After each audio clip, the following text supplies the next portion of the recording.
Hello there you guys, welcome to another of my live videos, and today I'm just going to be doing my starting 11 prediction for the Cska Moscow Manchester United game, which is tomorrow. I think it is a quarter 8 kick-off. Let's just have a look. I've already done my preview for the game, but I'm going to be doing my starting 11 prediction, guys. Sorry, I've got a bit of a cold, I'm not really too well, but we are going to do a starting 11 prediction. It has been confirmed that Jose Mourinho has took 19 squad members to Moscow with him. It's confirmed that I think Phil Jones is still suspended. I think, if I'm correct, he hasn't took Michael Carrick. I don't think he hasn't took Antonio Valencia, and he hasn't took Phil Jones in the process of that as well. But it has been confirmed, as I did update you the other day, guys. I'm sorry that I didn't update you. I forgot all about it. Is that Marian Fellaini is confirmed he's going to be set to miss the travel to Moscow due to that. Apparently, it's very, very disappointing for us. He suffered an ankle injury against Southampton at the weekend. I didn't really see much of it, but apparently it was a collusion with Shane Long and Marian Fellaini, and I think Fellaini got a knock or something like that, and he has suffered an ankle injury, so he is currently out as well, because that is very, very disappointing, because, you know, to Jose Mourinho, you know, he's a key member of the squad. He's Marian Fellaini. He's a key member of the squad. You know, he's come off the bench a couple of times, got his name on the score sheet a couple of times this season. You know, the disappointing thing is that, you know, since Pogba's been injured, you know, Fellaini has been playing in Pogba's role, and he's been performing pretty well. But you see now, it's going to be interesting to see. Jose Mourinho, you could say, is going to rotate a little bit differently now, especially that Fellaini's not there. You know, I think Phil Jones is still suspended, and Eric Bailly is set to make his Champions League debut as well. So he did say it's likely what we're going to see at the centre back. It's going to be Smalling and Eric Bailly at the centre back. It could be Lindelof and Bailly. It could be Lindelof Smalling, but Lindelof is a bit off the pace, as we all know at this moment in time. But Eric Bailly and Phil Jones, you know, have complemented each other, you know, fantastically well this season. They are doing very, very well, you know. It's been Small and Lindelof, you know, in the cup games and stuff, but in the league games it has been Bailly and Jones as well. But I think Jones is either still suspended or he's just not travelled with the Manchester United squad as well. I thought Phil Jones and Bailly were fantastic against Southampton at the weekend. I thought Bailly was good. I thought Jones was fantastic defensively as well. Holds that line fantastically well as well. But yeah, Jose Mourinho's named a 90-man squad, and I think he's going to rotate the squad a little bit. You know, Marian Fellaini, you know, Man United, you know, are still in talks of signing him a new deal. The club have, I think they're only keen on signing him 1 year extension, but I think Marian Fellaini wants that. He made 28 starts last season, he scored 1 goal, and so far this season he's got his name on the score sheet twice as well. I thought when he came on in the last Champions League group stage game against Basel, I thought he made a big impact. I thought he was creating. He looked as though we were going to do something with the ball. He was driving forward fantastically well. He was very, very skillful, linking up the play very, very well. So I think, you know, Fellaini's done okay this season. Wasn't very, very good last season, as I said, but he has currently suffered an injury. Man United have been talks signing him a new deal, maybe more than 1 year. Initially agreed terms with Galatasaray, but it had come to a conclusion in the end in that. But Jose Mourinho is a big admirer of the player, and he made it clear he will not sanction him off. But now with two of our midfielders out, because, you know, Fellaini was there to play in Pogba's role while Pogba was injured, but now they're both injured. I think he's going to be rotating the midfield a little bit. You know, for me in the Moscow game, he's probably going to put Herrera and Matic in the midfield as well. But some people say maybe Jess Lingard could even start in the game, but not too sure. I think it's said as well, Michael Carrick, you know, it was obviously just there as a backup option for Manchester United. You know, he's won every single domestic cup. You know, he's made over 300 century appearances now for the club. I do not think he has actually travelled. It said on one of the reports, it said we didn't see Valencia there, we didn't see Carrick there, and we didn't see Phil Jones there, and also too Fellaini's injured. So for me, I think he's gonna go with the 4-2-3. One is Jose Mourinho, and I think he's gonna put Matic and Herrera in the midfield. Herrera, who hasn't started much this season for United, he's come on a couple of times, but obviously he hasn't been first choice this season as Ander Herrera, but Matic and he's been playing Matic and Fellaini, you know, the last couple of games, but now Fellaini's injured, he's going to be changing the midfield a little bit now. He's Jose Mourinho in the process, so I think he's going to start Under Herrera either way. But you know, so far, you know, I think we've got a good record against Moscow. We're undefeated in them in our last 4 games. I think we've beat them twice and we've drawn 2 as well with Moscow. But it should be an easy win for Manchester United. It's, you know, we've got games coming up thick and fast, as I did say. But yeah, so far, you know, we've scored, I think, 24 goals, but we've only conceded 3 goals in the process, you know. And I won't be surprised, you know, and if Jose Mourinho rotates the left-hand side and the right-hand side a bit differently, because we know this season when Mata's been playing on that right, and the majority of the time Mkhitaryan's been playing in that number 10 role. So really, Jose Mourinho might rotate that a bit. He might put Rashford on the left, and he might put Martial on the right. So he might put 2 young, talented players on each flank, because Rashford and Martial have not played together in the same game, apart from obviously the Burton game. So I think they'd look fantastic together. He may put Martial on one side, he may put Rashford on the other side, and then he may put Mkhitaryan in the middle alongside them, or Mata in the middle, possibly. But I think it'd be fantastic if you could either actually put Rashford and Martial on each flank. You know, they've got fantastic pace. You know, they can cause defense problems. You know, they're good at going around defenders. You know, lovely footwork. They've got, they're very distinctive and creative in the play. So yeah, he may even do that, or he may just bench one as he has done for the majority of the season. May start Martial on left. Martial didn't start against Southampton. Obviously, he was probably rested for tomorrow night's game. But you know what he might do? He might put just Martial on left and put Rashford on the sub, and he might just put Mata on the right, Mickey in the middle, or Mickey on the right, Mata in the middle. Or he may play just Rashford there. You don't know. Or he may play Rashford and Martial on each flank. You just don't know, guys. But and we've got Lukaku. That's now got 8 goals for Manchester United. I hope he can get his name on the score sheet tomorrow. But Jose Mourinho has been sticking mainly with the 4-2-3-1 formation. You know, he went with the 4-3-3 in the Stoke game, which we should have won. But mainly he's stuck with the 4-2-3-1, and that system, you know, seems to be working very, very well for Manchester United. Sorry guys, I sound a bit croaky. I've just got a bit of a cold, you know what I mean? I've got a bit of a cold in the process. But yeah, you've got tonight's games. As I said, we'll go through the predictions. City, Shakhtar Donetsk, for me, City gonna win that. You know, even Shakhtar Donetsk are, you know, not in that much of bad form. You know, City creative, good in the air. They've got fantastic players. You know, such as Gabriel Jesus, who's to Manchester City. You know, Sergio Aguero. You know, Raheem Sterling. I think this is his 3rd season in the process. He's hitting form this season with Manchester City, and you know, they're scoring goals left, right, and centre, and they're currently sitting top on goal difference. But we know they haven't got a very, very good. They're not very, very good in the Champions League of Manchester City, as we all know in recent years as well. Just confirm Arsenal did win yesterday by 2-0 against West Brom. Arsenal, you know, have stepped it up in the last couple of games. You know, they have started to perform a little bit, you know, of Arsenal. I think since the Liverpool defeat, I think Arsenal have stepped it up a little bit, you know, if I'm going to be quite fair with them. But Lacazette scored twice for them yesterday. I think, as I did say, Lacazette was very, very good in France. You know, he's a very, very good player, he's Lacazette. But he's doing well for Arsenal. But I just couldn't compare him to the likes of Morata, Lukaku, Kane and Aguero. I couldn't compare Lacazette to them players. Not at this moment in time anyway. But they did get the win by 2-0 in the process.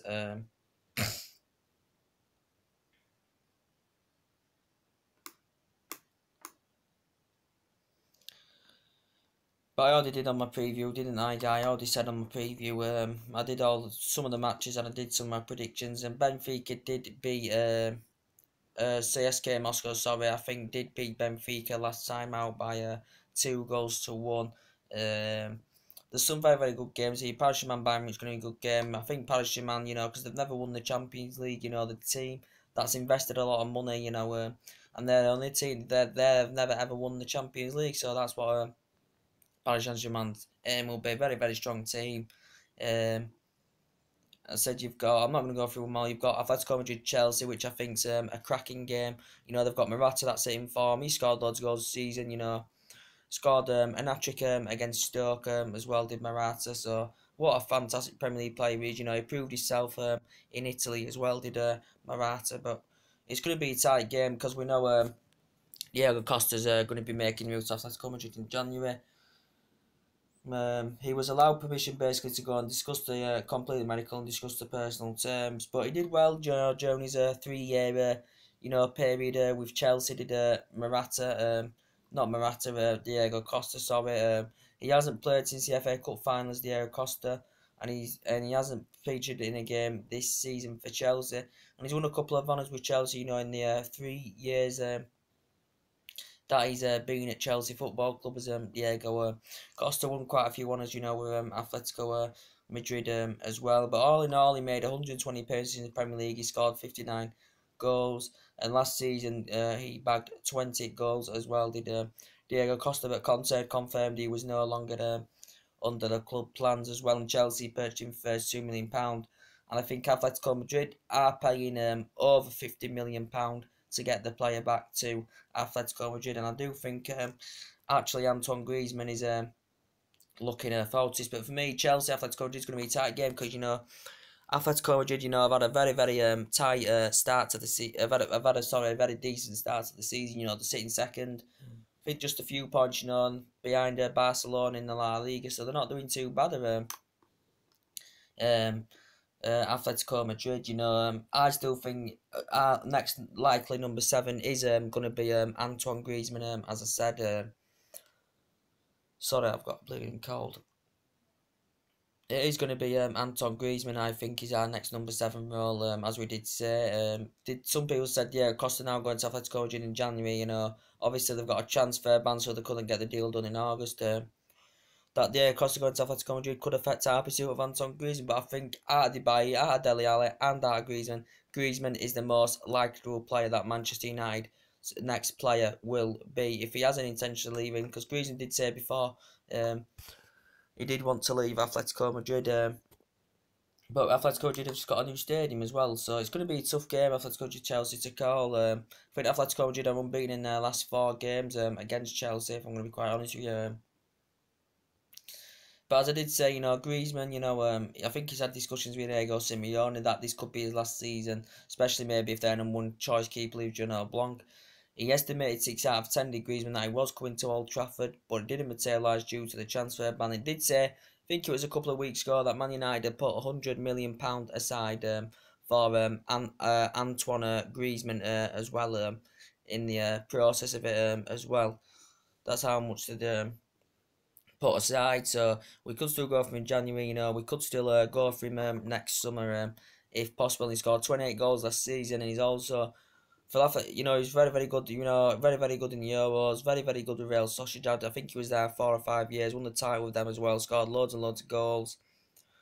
Nearly made 2 century appearances now with Atletico Madrid. He's made over century appearances in La Liga as well, but he'd be fantastic in our number 7 spot. From a Kirsch point of view, we wouldn't want to keep it vacant, as I said, guys. So it's going to be a tight game to call, as I do keep saying in the process of that as well.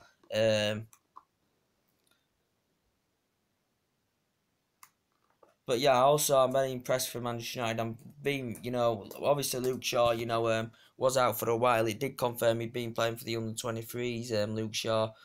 So it was good to see him back in action in the Burton game. He didn't start against his ex-team on Saturday against Southampton. Either did Luke Shaw. But we've seen the majority of the time, we've seen Blind playing at the left-back position where he's performed well. We've also seen Darmian a couple of times there. But last couple of games, Ashley Young's been operating on that left-hand side. And it's quite honest with you, I still said, Manchester United need a player that can, cross the ball provide more crosses into the box.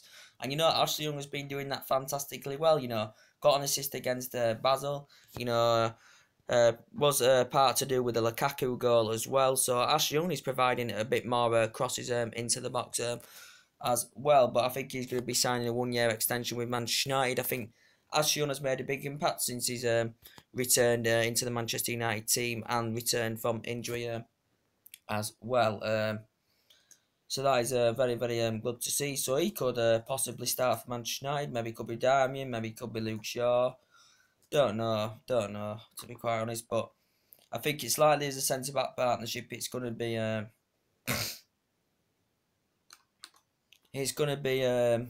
Smalling and Eric Bailey, I think.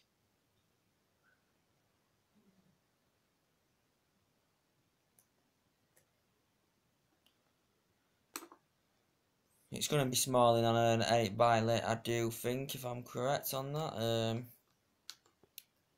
He might even start Luke Shaw, yeah, I don't know. Obviously, we know United have still got Rojo injured. You know, they're still waiting for Ibrahimovic to come back in December. It's going to be a big game, this, though. It's going to be a big, massive game. It'll be interesting to see, you know, now that Fellaini's injured, how it's going to change our midfield, you know. Let's just have a look. Yeah, he's... You know, there's Scott McTominay included, you know, there's Lingard included, so they could even start. Ashley Young's included as well, so he may even put, you know, Scott McTominay in there for all we know. You don't know, do you? But my opinion, I'm gonna do my starting 11 prediction. No, I don't know what. I don't understand what. Last shows and really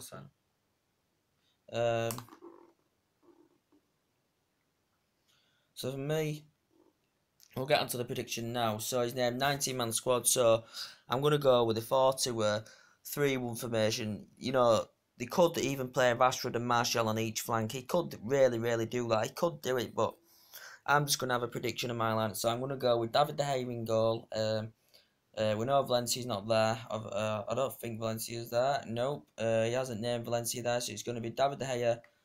The right back position, you could maybe say Ashley Young. Ashley Young featured at right back in the Basel game, but the Everton and the Southampton game, he's featured at the left back position, so he's being rotated to the left hand side in the last couple of games he has featured in as Ashley Young. So you could say he could get the right back. Could even say Darmian could even get the right back position. So for me, I'm going to give it to Matteo Darmian at the right back position. Centre back partnership, of course, he's going to be Bailey and Smalling. I don't think he'll start Lindelof yet. Due to he hasn't really performed so far yet. At left back, I'm going to go for... it's a toss-up between Luke Shaw, it's a toss-up between Ashley Young, and it's a toss-up with Daley Blind. It's either going to be Daley Blind, Luke Shaw, or Ashley Young that's going to get in that left-hand side position. So for me, it could be Daley Blind. I'm going to give it to Ashley Young there. I'm going to give it to Ashley Young because I think Jose Mourinho is going to give Ashley Young another chance, you know, to prove himself, because he has proven himself in the last couple of games, you know. You know, he's been creative, you know, every time he's got the ball, looks like he's going to do something with it, you know, darting forward. He's looked very consistent, Ashley Young, since he's returned to the Manchester United team. So I'm going to put him at left back. Maybe Daley Blind that might get put at left back. Maybe Luke Shaw might get put at left back. Don't know, but...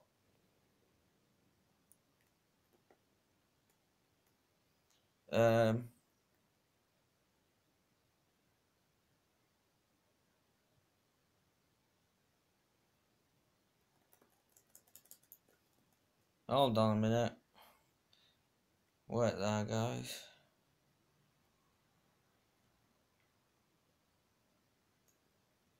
Sorry, I apologise. Luke Shaw's not on here. Luke Shaw's not on here, so I don't think he is, no. So yeah, sorry, it's either going to be Ashley Young or Daley Blind, in my opinion, that left back position. But it doesn't say Luke Shaw's name on here, I don't think. So you got Lukaku. No, so obviously, yeah, Luke Shaw's not on there either. Sorry, guys, I thought he was. I do apologise for that. So it's either going to be Daley Blind or Ashley Young, and I'm going to go for Ashley Young. So I'm going to go with David De Gea. I'm going to go with Darmian, Smalling, Bailey, Ashley Young, And then you're going to go in the mid, obviously. Now, I'm going with the 4-2-3-1. In the midfield, it's got to be now, obviously, Fellaini's out. Paul Pogba's still out, which is which is a shame to see. Paul Pogba did say there was some press reporting that there's a doctor monitoring him, obviously, of course. And there was some press reports saying he may need to undergo some surgery or something like that. But some press reports are saying he doesn't need to undergo surgery, does Paul Pogba. So we'll see what happens about that. I don't even know fully yet how long Pogba could be still out for. I did say the max maybe up to 3 months, which is 12 weeks. But I hope he regains field fitness as soon as possible, because we do lack the control in that midfield, as we all know, without Pogba. And now we've got Fellaini, who's been covering Paul Pogba's spot, injured as well. So I think, it's got to be, I think he's going to go with Herrera and Matic, of course, now in the midfield. As I said, Matic, is a player who's been performing well this season. Hasn't scored yet for United, but he's a good player and he's good at breaking up the play. And I think he'll put him in the mix with Herrera, of course. And on the left-hand side, it's going to be either Martial or Rashford. I think it's going to be given to Antonio Martial on left. I'm going to be quite honest with you. Because he missed the last game out, did Martial. And in middle, it's got to be Mkhitaryan. I think Mkhitaryan maybe Juan Mata, something like that. So Mkhitaryan in the middle, as I said, has provided quite a lot of assists this season. You could say Rashford could even get put on the right. You could say it would be Mata that'll be put there. He may start, with the two young prospects, Martial and Rashford. You just don't know, do you? But it's hard for me to say. I don't know. I think he's going to go with Martial on left, Mickey in the middle. And I think he's going to put Mata on that right-hand side again, because he's played him quite a few times on that right-hand side this season. And I am going to go with Romelu Lukaku up front as well. So that's my starting 11 prediction. So you've got De Gea, Darmian, Darmian, Smalling, Bailey, Ashley Young, Matic, Herrera, Antonio Martial, Emre Mkhitaryan, Juan Mata, and Romelu Lukaku. We'll go through one more time. So, what do you think? Do you think this prediction could be possible? So you've got David De Gea, Darmian, Smalling, Bailey, Ashley Young, Herrera, Matic, Martial, Mkhitaryan, Juan Mata, and Romelu Lukaku. So tell me what you think to that lineup. So anyway, guys, that's everything to update you today. So drop your comments, like, below on the channel. If you do, consider subscribe as always, and take it easy. And I'll see you later. Bye.